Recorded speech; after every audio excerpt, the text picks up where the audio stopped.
আকাশ, ধরা, বায়ু সব হবে ক্ষয়।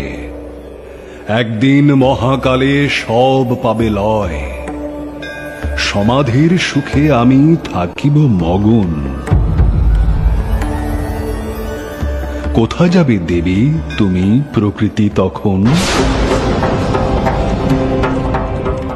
ভুলেছ কি মহাদেব, কার তেজে তুমি শিব রূপে লাভ করো সমাধির ভূমি? আমারই কারণ হেতু দেবরূপে ভব, আমারই প্রভাবে হয় শিবত্ব তব। ভুলিও না এই কথা, রেখে দিও মনে, অনুভব করিও হে তুমি অনুক্ষণে। এত তবু অহংবোধ, নেব আমি প্রতিশোধ।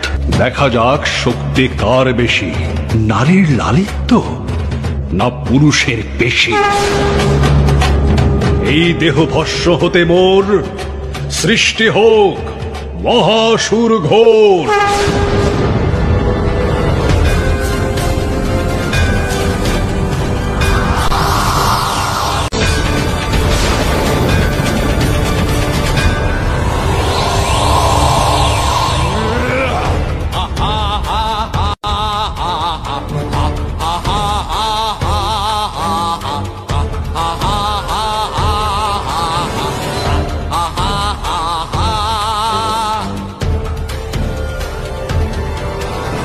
বিপদ যে তোর ঘোর, বিপদ যে তোর ঘোর, আমি ঘোর। হরিব দর্প যত চূর্ণ চেত, শিবের ভস্য হতে তৈরি যে আমি, কেন থামি?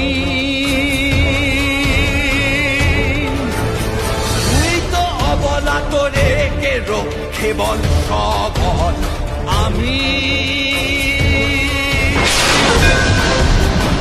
ঘোরাসুর নাশের জন্য পার্বতী এইবার গ্রহণ করলেন তাঁর ভয়ঙ্করী কালী রূপ, যে রূপ ত্রিভুবনের নাশের প্রতীক, সকল পাপীর মনে ত্রাসের প্রতীক।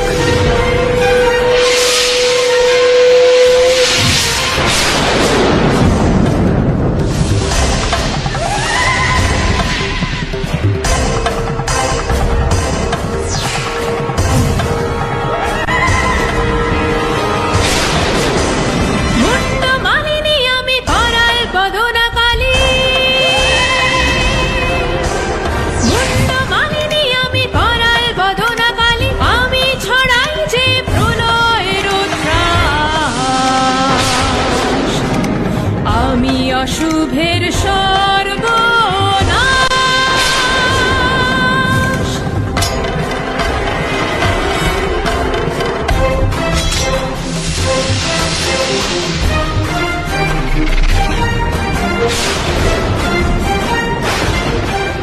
দেবী, কে তুমি? কেন তোমার এই রূপ? দেবী শান্ত হও।